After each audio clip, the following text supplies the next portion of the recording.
Great. Well, I think in the interest of time, we will get going. We have a very full schedule this afternoon, and thank everyone for taking the time to join us for the annual members meeting of Science Atlantic and other sessions that we will have this afternoon. It's my great pleasure as chair of Science Atlantic for the next few hours to introduce our host for the meeting. So I'll turn it over to Dr. Nola Etkin of the University of Prince Edward Island to say a few words, and we'll move into our annual meeting after that. Nola, it's all yours. Thank you, Christian. I welcome you all to this meeting, which is hosted virtually from Evaguit, the traditional and unceded territory of the Mi'kmaq First Nation. We are all on Indigenous land. We're all treaty people, whether we're in Mi'kma'ki, which encompasses what we now know as Atlantic Canada, or whether we're on the traditional lands of the Maliseet in New Brunswick and Nova Scotia, or of the Beothuk, the Inuit, and the Innu of Newfoundland and Labrador. You will hear today about the work that Science Atlantic is doing to further our efforts and to support our member institutions in their efforts to meet our obligations towards reconciliation and decolonization. As we discuss and learn today about building inclusive and equitable spaces, let us keep these obligations in the front of our minds. Thank you. Thank you very much, Nola, and again, thank you everyone for joining our meeting. We have some very exciting information that we want to share with you today. Some of you may be more familiar than others, but we hope that by the end of the day, you'll gain a new appreciation for Science Atlantic. So I will call the annual members meeting to order. You will have received links to some of the documents that we will be showing you and presenting to you. So you can access those from those specific emails. And if you need assistance, I think we have some staff on board that will be able to direct you. So you can use the chat box if you have procedural questions and things like that. All right. Next item on the agenda is establishing a quorum. So I'm looking at our list, and I think we do have a quorum of institutional representatives who are our main voting members on the board. All right. So we can put a check mark for that particular item. Moving on to the approval of the agenda. So the agenda was circulated to participants. I'll give you a few minutes to maybe load it up or have a look at it. Fairly standard agenda in terms of our annual meetings, in terms of covering topics and so on. And Christian, maybe this is a good time to let Richard do a quick walkthrough of some of the details of how this setup works. Yeah, that was the next item on my list. So while you're looking at the agenda, Richard, one of our staff person, will be kind of giving you an overview of how to use the Google Meet site. Some of you may be very familiar with it, but voting procedures and so on. Okay, for those institutional reps who need to vote on some of the motions that we have. Second, and just to make this formal and proper, we'll ask you to vote again on the approval of the agenda. It's a good practice run to move through today. New territory. Okay, so you can raise your hand by clicking the button or wave at your camera.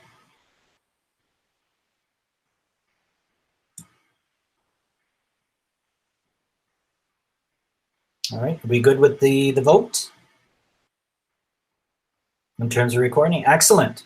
All right, so we're gonna move right on to the approval of the annual members meeting minutes of November 15, 2019. Those were circulated in the package that you received with your registration.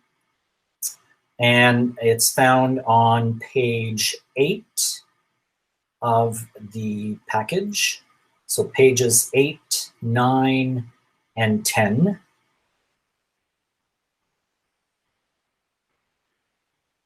So again, we will be looking for a motion to... Amanda would like to move that, Christian.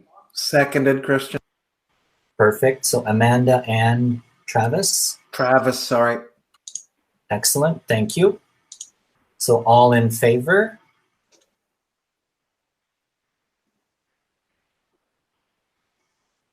So we'll count the hands. Any opposed or abstentions? You can write that in the chat box. So I'm assuming we will see it in the chat box if it happens.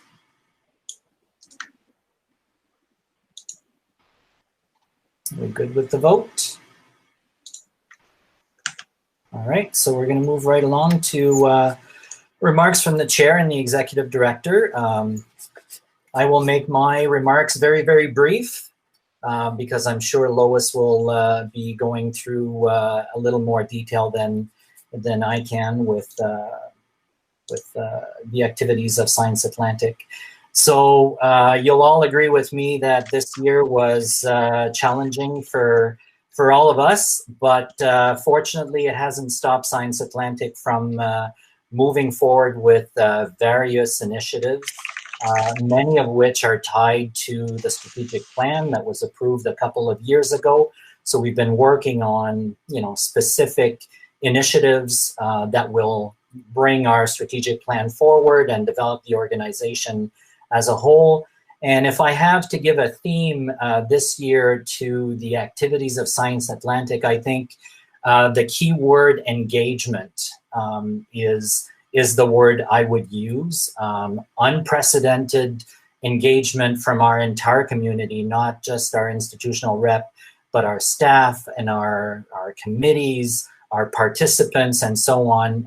Really nice level of engagement this year. And I think we're seeing that across the board, especially in the context of COVID-19, right? People kind of coming together and moving forward as a group. So Science Atlantic is not immune to that. Before I turn it over to Lois, I'd like to give a special thank you to our staff at Science Atlantic. Fantastic work this year. I've had the pleasure of working with a few of you, and you are absolutely fantastic, dedicated in all respects to the organization. So thank you very, very much for your support. People notice it, and they're very, very happy with it. So with that, I think I'll turn it over to Lois to give you some of the more specific details of the activities that have happened throughout the year. Lois. Thanks, Christian. Just to quickly pick up on Christian's comment about the staff, we actually have 6 student staff this year. I think that's a record, from 5 different schools in 5 different disciplines. So this is made possible by all the funding that has been released through the pandemic initiatives. Science Atlantic, ironically, has very much benefited from this experience, and we have been able to pivot to, as Christian said, really a focus on member engagement and on community engagement. And that, again, is a theme that Michelle is going to be mentioning in her presentation about the research that she led this summer. So I also so thrilled with the variety of skills and the team that's developed with this group of students. And of course, also with Michelle and with Patty, who we have managed to keep Patty a few hours a week with our carefully spent budget. Thank you all for coming on a Friday afternoon at the end of term in 2020. We're going to share some accomplishments, and we're in particular going to get your focus and guidance for what we do as we go into 2021. So first, I'd like everybody to do a brief exercise. Grab a pen and paper, must be pen and paper, no computers, no phones, and simple instructions, but don't get started until I say go, which is at the top of your page, print your name, full name, don't start, full name, no initials, whole thing. Underneath it, sign your name like you're signing a legal document. When you're done, sit back, cross your arms. That way I'll be able to know that you're finished. And go. Some of you already started, but go. Excellent. Looks like just about everyone's done. If the whole meeting goes this fast, we'll be done way in advance. So pretty easy, something we've all been doing most of our lives. Some of us who are a little older anyway, who don't type first, but handwrite first. So we're going to do just a second piece to this exercise, which is the exact same thing. Don't start until I say go. Print your name in full, sign it underneath. This time you're going to do it with the opposite hand. And when you're done, you're going to sit back and cross your arms in the opposite way. And go. Not fair. I have two middle names and I write with a fountain pen, so that really hurt. Yeah, it looks like just about everybody's done. So thank you for that. I promise that this will not be the only interactive part of today, but it will be the only part that you have to write with a pen and paper. So what we've all just gone through was a very simple experience of change, something that we are all very familiar with, that with one small difference was a bit of a challenge. Some observations. The person who finished first the first time was not the person who finished first the second time. So you can see as you're going through change that there are different experiences for each person as they're going through. Brent, perfect example, really long name, different piece of technology. I couldn't have planted you better, so thank you. So Brent's experience was different from somebody with a shorter name. So I just learned this from a workshop I took on change management, and organizational change is about an organization moving from one place to another. But organizations are actually people. And so that move is not just the organization moving in a new direction, it's every single person along the way taking part, having their own unique journey, dealing with different challenges. And certainly that represents Science Atlantic, but it also is a representation of everything that we're going through this year, everything that you've all had to go through, moving to online, teaching thousands of students on a dime. So fantastic. I'm sure it's been hard and challenging. But the thing about change is there's also opportunity, as trite as it sounds, and it can be very rewarding. And I personally have found this year very rewarding. As I said, working with the staff, being able to allow Michelle to do something that is actually her background. She has a master's degree, and with the conferences canceled, she was able to do research, and we were able to learn more about the faculty community in Atlantic Canada. There's also been huge increase in member engagement, like Christian said. So as we're changing, we're also approaching our 60th anniversary. That's going to be September 2021 to April 2022.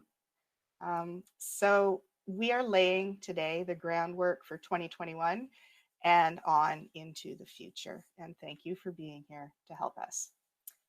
So I could go into a whole bunch of detail about all the things we've accomplished.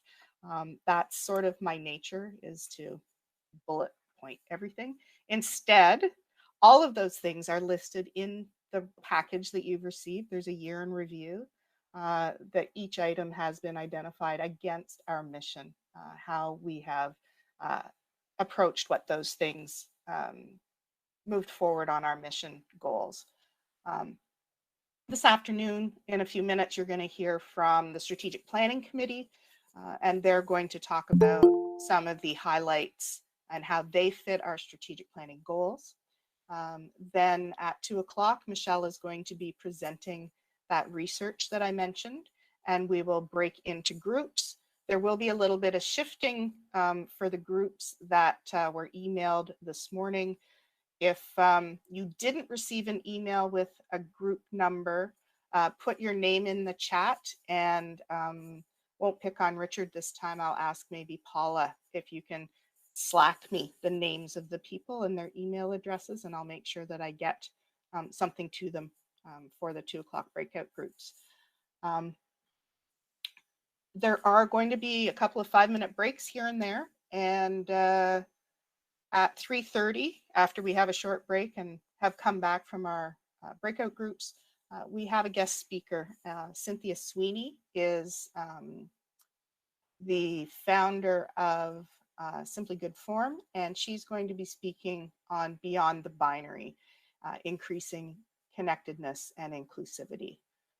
So I'm very appreciative to have met Cynthia in a workshop, again, that I have been able to attend, and again, bring in a different perspective to our organization. So I do want to mention 3 changes that have happened over the past year. The first is that the Nova Scotia Community College has become a formal member of Science Atlantic. That's very exciting. Hello, Al, and I know there's a couple of other NSCC faculty who have signed up for today. Thank you so much for joining us and bringing a fresh perspective, fresh programs that you teach, fresh ways of teaching students. I'm really looking forward to how this is going to help shift and expand what Science Atlantic can represent. Second, this one is a little bit more for the old timers. We have been based on a committee structure I've been here for 20 years and have known since the beginning, Science Atlantic activities are carried out by the committees. So the committees are going to continue, but we're changing the language. We're changing it from committees to divisions, and there will still be reps from each institution in each division, but it also means that if somebody is not a rep, they can still get involved in Science Atlantic. It's not just being on the committee that makes you a member of Science Atlantic, it's being part of one of the member institutions. So we're hoping that that will also start to shift the perspective of the value of Science Atlantic. The other thing that changing to divisions means is that we don't have to stay siloed in science disciplines. We can break out into discipline, non-discipline topics, such as EDI initiatives. As Nola mentioned, that's been a big project that has been worked on over the summer. Teaching and learning, I hear that for years, that there's interest in workshops, and some of the individual committees and conferences run workshops that would be of value outside their own discipline. And then third is the new actions committee process that has been built through the strategic plan.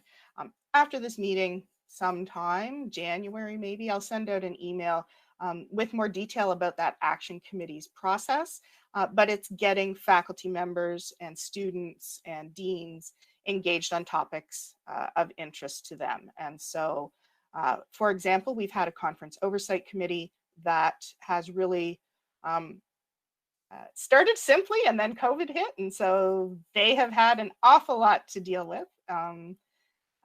But that's something that was, I can't imagine it having happened at a better time to have struck that committee in January or February of this year. And the EDI also, of course, is cross-disciplinary. So again, change is coming, and you are all part of it, and your ideas help shape it. And I am thankful for you spending this afternoon with us. And I look forward to the recommendations that you come up with later in the day. Thanks. Thank you very much, Lois. Before we move on to the next agenda item, any questions for Lois at this point? Okay, so we're going to move on to the next item in the agenda, the acceptance of the 2020, we'll call them division reports. Those have been circulated with the meeting packages, and I think the reports start on page 14. We have a few representatives from the different divisions here. If you have any questions on their report, or I'll open the floor up to those representatives who may want to say a few words, not necessarily go through the entire report, but maybe summarize where they are, where they're going, what they're excited about. So I'll open it up to some of the division representatives. I know Mel Schreiber is here, Michelle Gray, Russell Easy, Jim Diamond, former chair of a group. So I'll open it. More to the point, our current chair is here, Owen Kaiser. Okay, excellent. Yes, I should look at my list in greater detail, but yeah, we have 45 people. So if you don't need to say anything, the reports are there. They're just meant to be presented at the meeting as accepted and submitted by the different groups. Any questions on those reports? And there are two, I think, very short comments coming from the committee chairs or the division chairs who are on the board. So I don't know if any of you would like to speak to your points.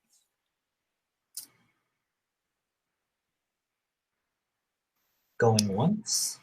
I know, Lois, you had highlighted that you thought the nutrition group might want to give an update given how young we are. We're like the babies in the room. So for those of you that don't know me, my name is Shannon Grant, and I'm a faculty professor in the Department of Applied Human Nutrition at Mount St. Vincent University. But I had a previous life in biology, and I would argue I'm still doing biology in its own right. But we struck a community of practice originally surrounding interest in Science Atlantic in 2015 when I first started the Mount, when I returned to Nova Scotia from Toronto. I had a long history with Science Atlantic. I was a member when I was a student in the 90s, so it was really exciting to come back. So basically for the past 2 years, we've been just trying to find our own flavor. We've had two successful conferences. In fact, our last conference was the weekend everything shut down. I basically had to drive across the bridge as it was closing behind me when the pandemic hit. But it was a huge success. We maintained social distancing and learned a lot. I'm going to highlight quickly the objectives we had set on the starting out, and we're on page 20 to 21, I believe. So this year we had our conference at UPEI, which was an amazing location. The hosts were Dr. Jennifer Taylor and Sarah Finch, so more senior faculty and then a new early career. Students were involved within Jennifer's course, which is a community nutrition course. And so what we've been actively trying to do is get students engaged for credit as well. There's media you can check out about the event. So as you can see here, I'm co-chair with Carol from UNB. Our 4 goals we set back in 2015 and 16, with the conference being one of our main mechanisms, was to actively engage in truth and reconciliation, We've given 2 examples. Each conference has included actions that address the call to actions and the Truth and Reconciliation and various other calls before and after. We've also included Indigenous students in the presentations. We have been aiming to increase or obtain a bilingual conference, and we've been doing very well at that each year, increasing the representation of our 2 languages. To have a balanced representation of nutrition and foods research, and to help educate individuals across the Atlantic on the diversity of this applied science and its relationship with the underlying basic sciences that make it what it is. Hopefully trying to inspire collaboration and crosstalk. And then 4, to create course-based opportunities. So we've actually had a directed study created where a student actually got to present her directed study on studying the first conference at the second conference. And so she was able to present the analysis of conference 1 at conference 2, and it was used to help improve conference 2. And then there's the community project.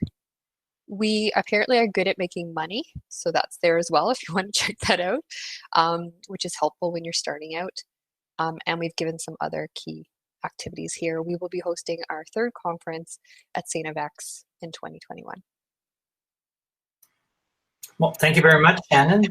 It's always good to hear from a fledgling division of the group, and you seem to be on the right track and so on. So thank you very much. And again, if everyone is interested in the reports of the different divisions, it's in your package. So in the interest of time, we will move forward to our strategic plan update. And I will turn this over to our incoming chair. So by the end of the meeting today, we will have a new chair, Robert Vanden Heugen. Robert, all yours. Thank you. Thank you, Christian. Hope you can all hear me. Well, here we are, 2018 to 2022 strategic plan. This was created a number of years back. And last year at this time, this group got together and over the afternoon and part of the morning during discussions as to what we should sort of plan and do for the following year. And so at that time, we identified a couple of particular items we wanted to work on. Our mission, as usual, we want to provide opportunities. And again, all these items came from the strategic plan. Provide opportunities to enrich students. We want to support and inspire everyone in our community. And again, use our collective voice to address any important regional science issues. But that's just overall. So a strategic planning committee oversees the entire sort of where we want to go with the strategic plan. It has 3 pillars. Those 3 pillars have been sort of divided into what we call sustainable and inclusive governance, partnerships and community, and leadership and empowerment.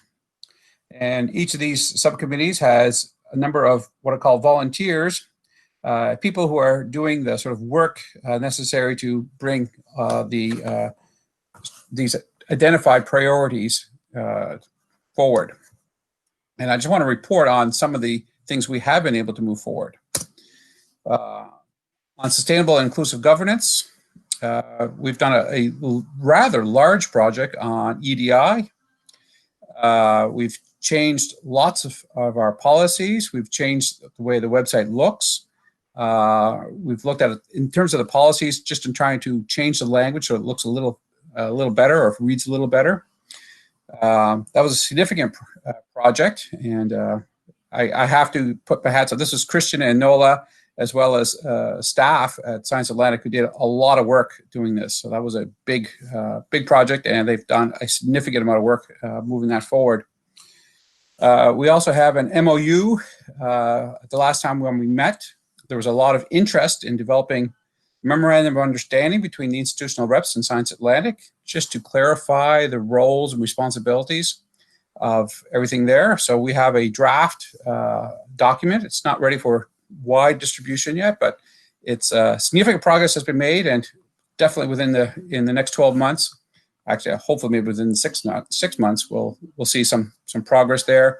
And trying to be strategic about this, we may want to sort of 60th anniversary type thing of this as well. So keep that in mind. And then, of course, the website redesign was also part of this. And again, that's part of that EDI part as well. We're trying to include or make it more accessible. So that was all about sustainable and inclusive governance. And again, a lot of work and time and effort and resources went into doing this. But that's not all. I said all about that. We also talked about the member engagement and outreach. This is something that Michelle will talk to us a little bit later on this afternoon. So we did a customer discovery project. A number of interviews were done, and she's distilled those interviews into items that we may wish to move forward. We also have welcomed a new member institution to our organization, the Nova Scotia Community College. So we're very happy to see that. So again, our community has grown, and we're trying to build more partnerships and what we can do. So we're looking at our membership, and we're seeing what can we do to help our membership. And on the third pillar, leadership and empowerment, we have a conference oversight committee. It was very important this year as we transitioned from in-person conferences to virtual conferences. So they did a lot of work in trying to see what sorts of things work and what sorts of things don't work. Even if we were in person, it was still a good idea to do this type of idea. We're still looking at what we're doing for 2020, virtual options available. So they've done some work doing that. And we've, again, supported the Queer Atlantic Canadian STEM Colloquium. So that was just a small little thing that we decided to do. Again, whether it's in leadership and empowerment or community and partnerships, it's all part of it. Went well with our strategic plan and where we want it to go.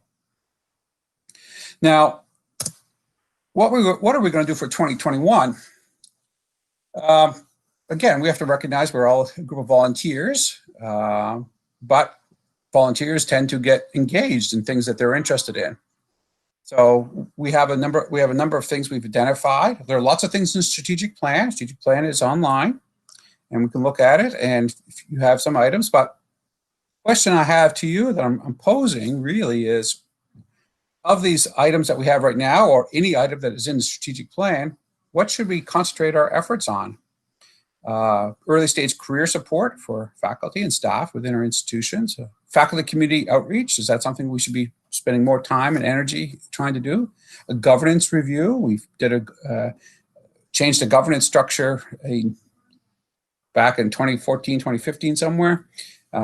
It's time to look it up, see if it works. EDI working group, there's probably a lot more we can do there. 60th anniversary milestone, that's coming right up along the line here. We can do lots to improving online communications, expanding speaker tours, workshops. We can do lots of things. Question is, what should we be doing with the limited resources we have?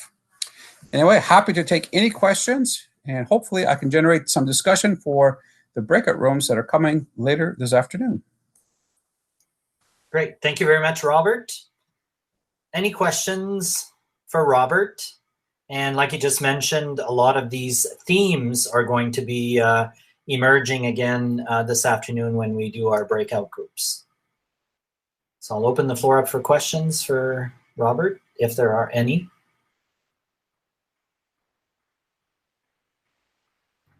Going once. Dan Balibo, St. Francis Xavier University. Hi, Dan. How's everyone? Good. So Robert, thanks for that very much. I'm new to this, as I only started at X in January, so I was kind of curious on what Science Atlantic has presently done for early career support, and did you have certain directions you were thinking that support can go with the in sort of the next steps for that? Lois, you want to take that one? Because I think this is going to come up in our discussions later on with what Michelle has found, but Lois may have some more. Dan, hi, thank you for your question. Nice to see you here. The question about early faculty engagement is one that I'm personally very interested in. Big thing that came out and is in fact one of the 3 themes in our breakout sessions this afternoon.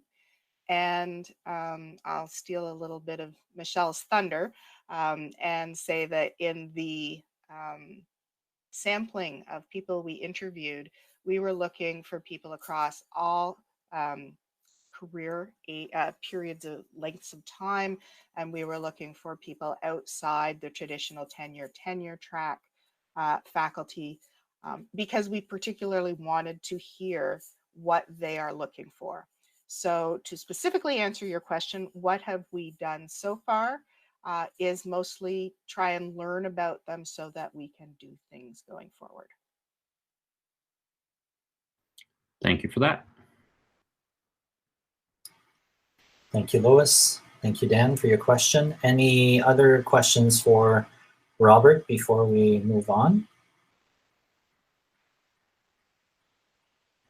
Well, hopefully most of you, if not all of you, will join us for these breakout sessions today. Feedback is always important, and we have a very diverse representation here at the meeting. So please do try to make the time to come to those breakout sessions this afternoon. All right, so we're going to move right along to our financial reports. Those have also been circulated. So I will turn this over to our treasurer, Rick Piernowski. Great. Thanks, Christian. Thanks very much. And thanks everyone for coming this afternoon, as Lois said, on a Friday afternoon late in the term. I just wanted to guide you through several of the key financial reports and statements associated with the organization that you would find in your package financial statements provided in advance of the meeting. And in particular, at this time, I wanted to look at the presentation of financial statements that were reviewed by our auditor, Grant Thornton. In particular, the statement of operations and changes in net assets, which I believe is page 9. Oh, sorry, page 3 of that document. I'll just go through it with my limited knowledge of financial matters. My apologies to any formal accountants present. Looking through that page, I understand it's also referred to as an income and expense report, and the column of significance is the column under the heading 2019. That represents the 5-month stub year, as it's referred to, that allowed us to align our fiscal year with the academic year. So looking down that column, you'll see the information related to those 5 months. The adjacent column is for the fiscal year 12-month period ending March 31st for comparison purposes. Coming down that list, I'll just highlight a couple of key entries that were pointed out to me over time, and certainly if there's any further questions, we can probably look at those at the end of the presentation. I understand the APHID program itself, our instrumentation and equipment program, ended June 30th of 2019, so it extended into that period of coverage. The expenditures under committee programs note 5 sort of highlight the fact that conferences, travel, and speakers weren't really an expense or an expenditure through the summer period that these 5 months overlapped. So there's no particular entry there. I understand the insurance was prorated through the 5-month period. What else is in there? Professional fees, there's the APHID project, some fiscal management fees, and so on that made up that total. So if we look at the end of the revenue column, we have a 101,676. The end of the expenditures column, 110,209. The difference being about $8,500. And I understand that that difference that is negative in there because of the timing for some of the funds received and some of the expenditures that were made through that 5-month period.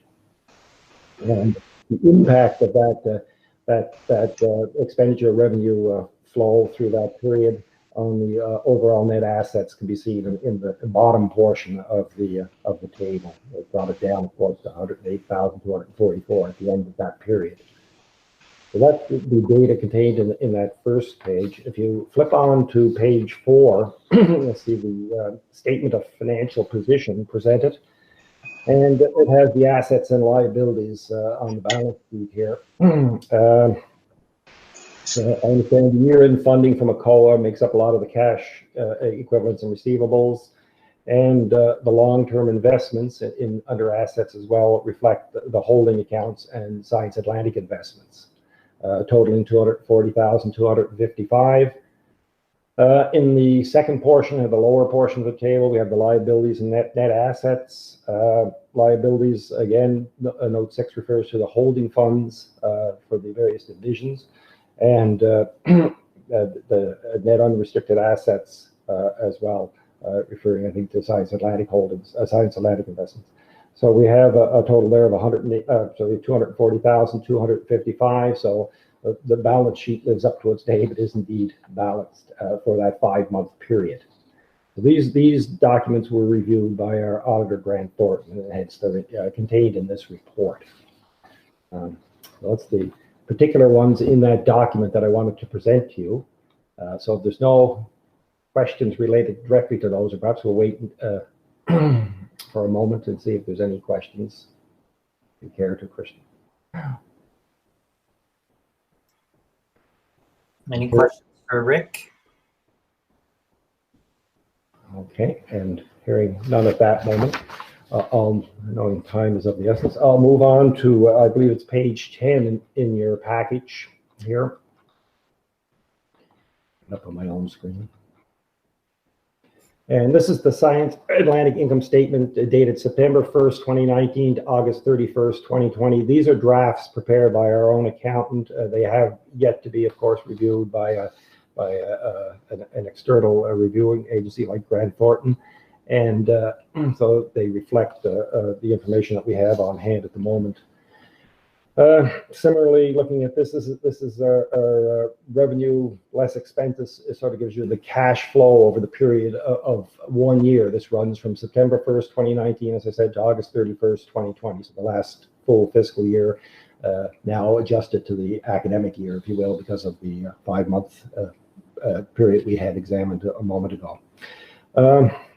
Under donations and fundraising, you'll see a value there of 1,474, represents an increase over the previous year. Also to remind you that Giving Tuesday is December 1st, so if you're thinking of the future and what directions you want to make contributions toward, please keep us in mind. Under employment grants, you can see some leveraging expected there, 18,472 in employment grants. The award sponsorships are down a little bit, probably because of in the March to June period there were no conferences because of obviously the health issues in the communities. I think miscellaneous income, I was told, was an office yard sale that was conducted through Lois's guidance and brought in some revenue. Under investment income, there's that's going to be posted by the reviewer. So when these documents go to the review agency, those values will be entered accurately. So it brings the total revenue up to 166,971 for the period under review. Looking at the expenses side of the argument, most of those are somewhat self-explanatory. There's a negative 250 in there under awards. That was an outstanding award that had been awarded to a student previously and had never been cashed, never been accepted. So it appears as the negative 250.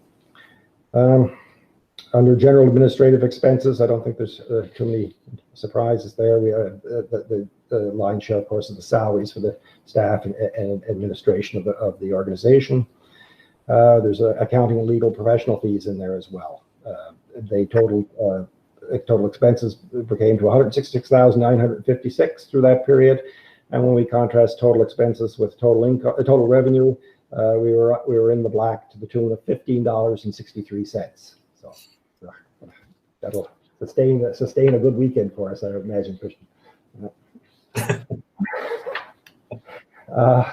Moving on to the next page in your document, page 11. This is the Science Atlantic balance sheet as of August 31st, 2020. So this is sort of the liability and equity being set to the equal to the assets, sort of a comparison there, and at a point in time. So this is as of August 31st. What was the financial snapshot of the organization? Under assets, we have the Manulife account listed. That's the bank account. We have the Asante Capital Management Investment listed. That's the holding accounts and Science Atlantic's own investments. And through that asset total came in at $226,029 on August 31st. Looking at the liability list, see the accounts payable. I think that was the office bill to Dow primarily the first line.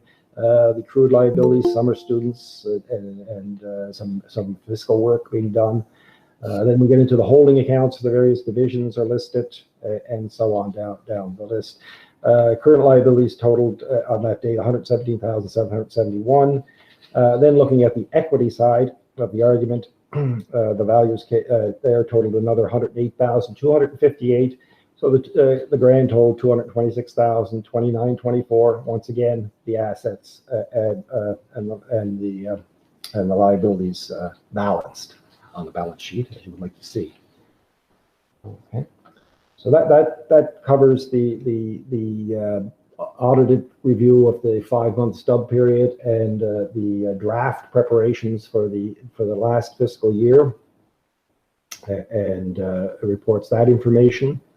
And again, I'll stop there for a moment and ask if there's any questions or items that you would like to look at closer.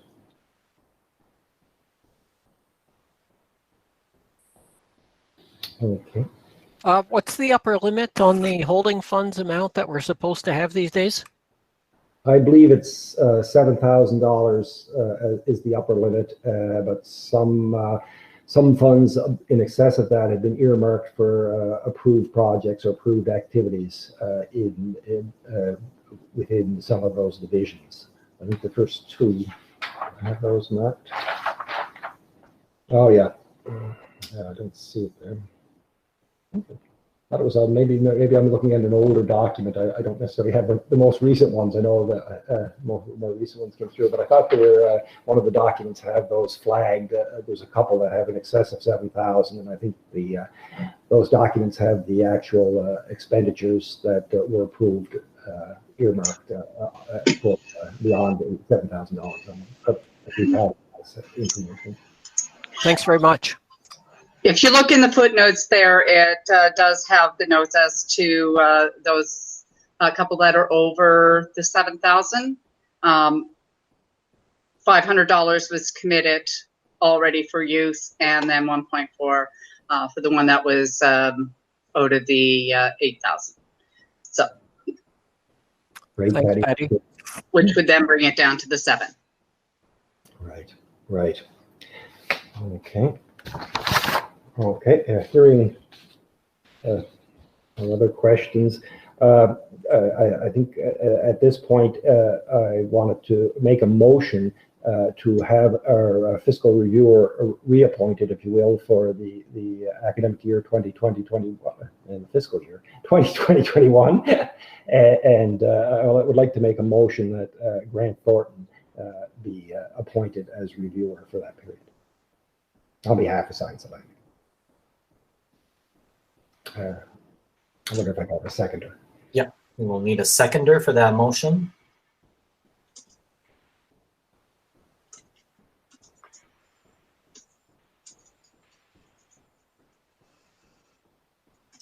Okay, Dan, merci.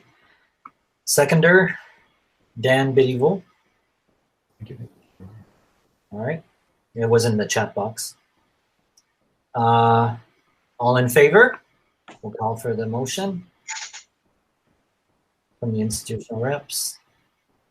Any abstentions or negative votes, please write it in the chat. Perfect.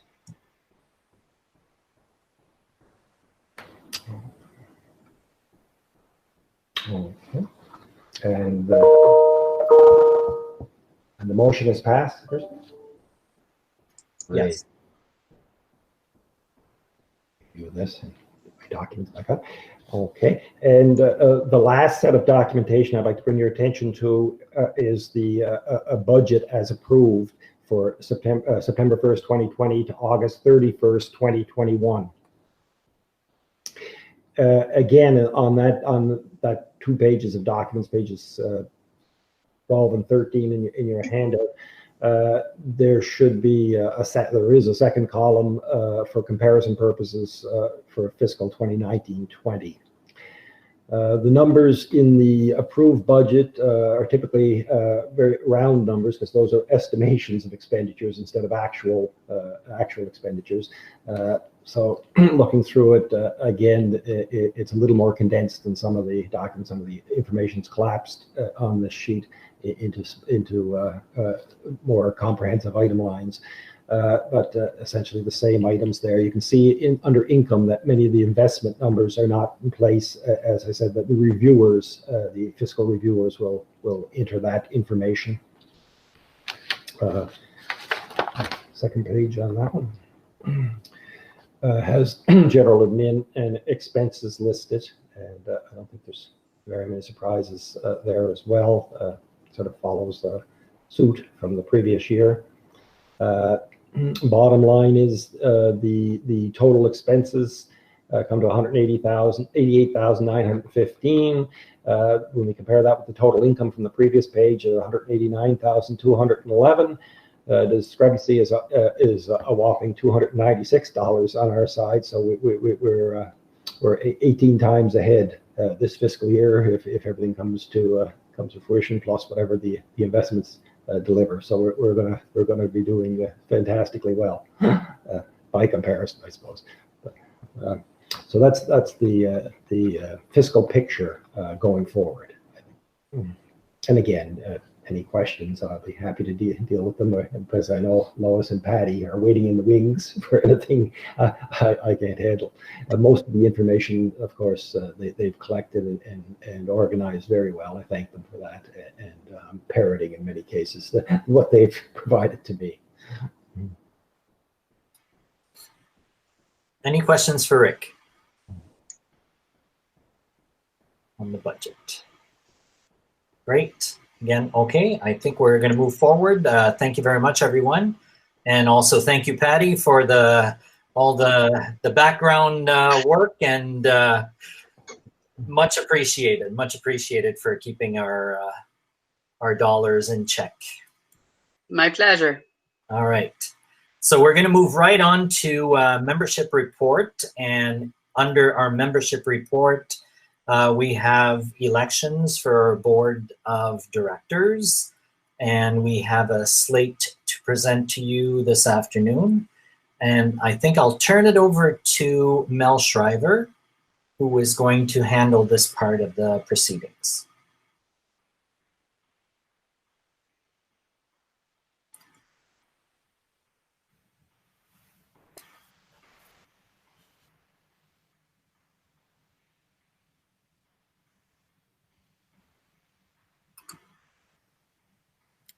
Hello, can you hear me? Yes. Oh, okay. Went silent there for a bit. Did you just pass it over to me? Yes, I did, Mel.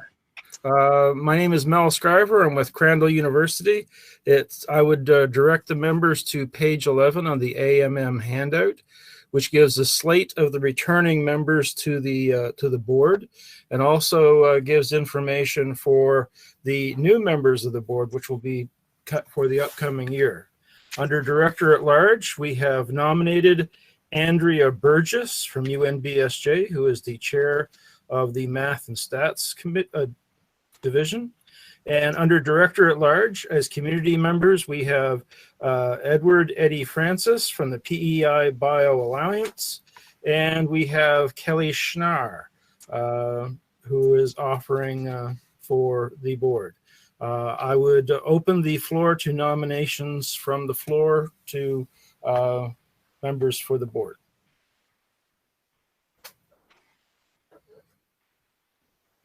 What's the decent interval to wait? Usually people say going once, going twice, going 3 times. Yeah, well, you know, I mean, move forward. I would entertain a motion to call for nominations from the floor and motion to approve the slate as presented.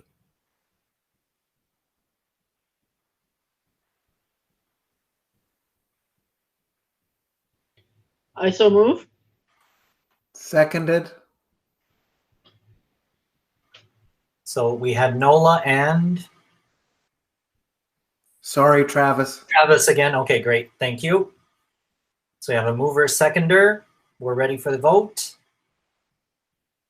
All in favor, again, institutional reps. Any opposed or abstentions? You can use the chat for that.